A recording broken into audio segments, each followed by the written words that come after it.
on the 25th of December called Christmas. What is it really about? Can Muslims and Christians and others partake in it or not? So the first thing, before we get into opinions and things, let's look at some historic facts. Where did the 25th of December come from? Was this a day that biblically Jesus was born? That is not the case. That is not the case. If we go back, for example, National Geographic has a book, An Uncommon History of Common Things. And if you look at any of the research that we have seen, whether it's on the internet or in books about Christmas, they write that Christmas was not a part of the Christian faith. In fact, for 4 centuries after Isa alayhi salam's ascension, for 4 centuries after Jesus, there was no such concept in Christianity. It's non-Muslim research that for 4 centuries after Jesus, there was no idea of the 25th of December being tied to Jesus.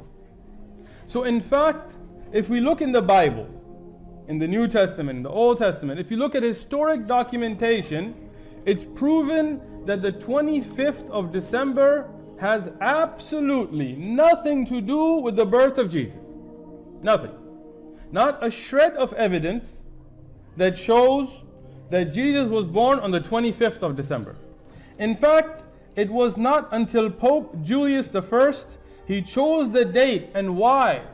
To appease the pagans for a festival that had for Saturnalia, which was to celebrate Saturn, the sun god. This was a festival, Saturnalia, that they had in pagan Rome from before Christianity even reached Rome. And what would they do on this festival? They would give gifts. Seem familiar? They would go and decorate a fern or a evergreen conifer tree with red berries. Seem familiar? And they would party and they would loosen the laws of decency to do very indecent things in those days. And the pagans were not willing to give up this holiday.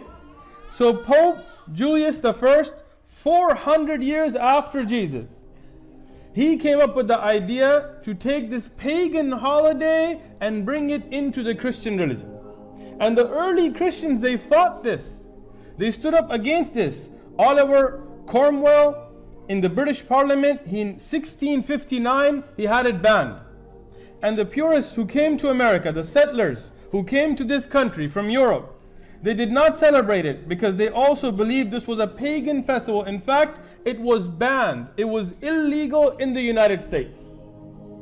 When the pilgrims came here, the purists who wanted to follow the Christian religion properly, they banned Christmas. You can Google and see pictures of those scans that you can find of old postings that used to be posted saying that this is not allowed in this country, and at that time what was going to be America, because it's a pagan festival.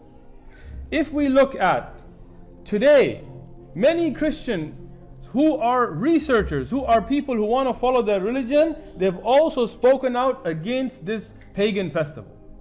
If we look at Santa Claus, who's now called Santa, and if you switch a few letters, it'll be Satan.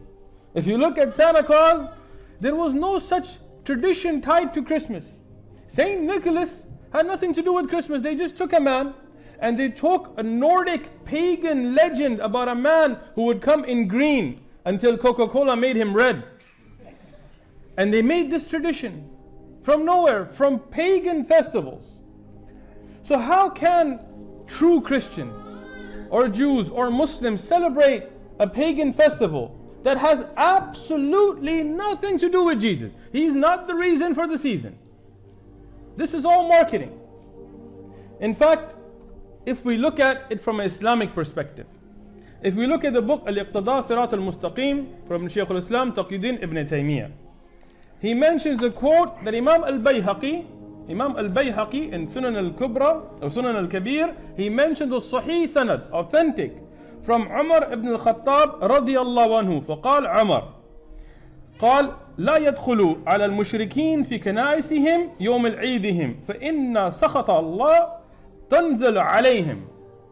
What does Umar radiyan says? Do not enter the kana'is, the churches of the mushrikeen on the days of their Eid, Because the punishment of Allah, the anger of Allah subhanahu wa ta'ala is descending upon them.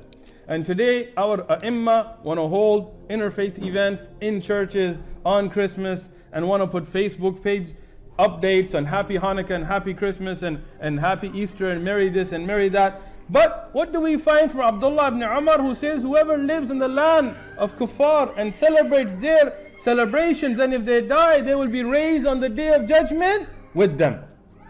This is Abdullah ibn Amr ibn al-As radiyallahu anhuma.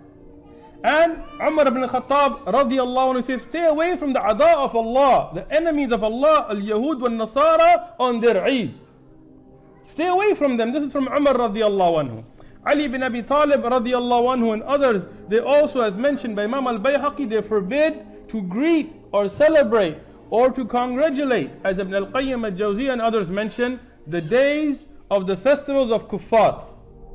Now some people say, oh, but there's a difference of opinion. Tayyib, I gave you the opinion of Umar, of Abdullah ibn Amr ibn al-As, of Ali ibn Abi Talib, and of these Sahaba, and of Shaykh al-Islam, Taqiyuddin ibn Taymiyyah, Ibn al-Qayyim, whose opinion is going to contradict them?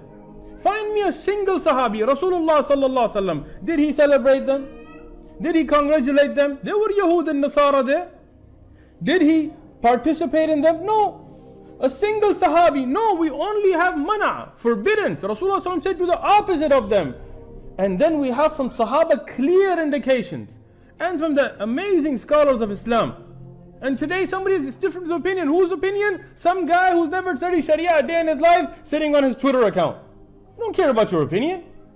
Bring us from the Kitab of Allah. Bring us from the Sahih Hadith of Rasulullah sallallahu alaihi wasallam. Bring us from the Aqwal of Sahaba, or the great ai of Islam, Abu Hanifa, or Shafi'i, Malik, Ahmad, Ibn Taymiyyah, Ibn al-Qayyim, Ibn Rajab. Some of those ai, you have nothing. So there is no difference of opinion. It is not permissible for Muslims to participate in them, in these kind of celebration, or greet people on them. This is something known by consensus of this ummah. Jazakumullahu khairan.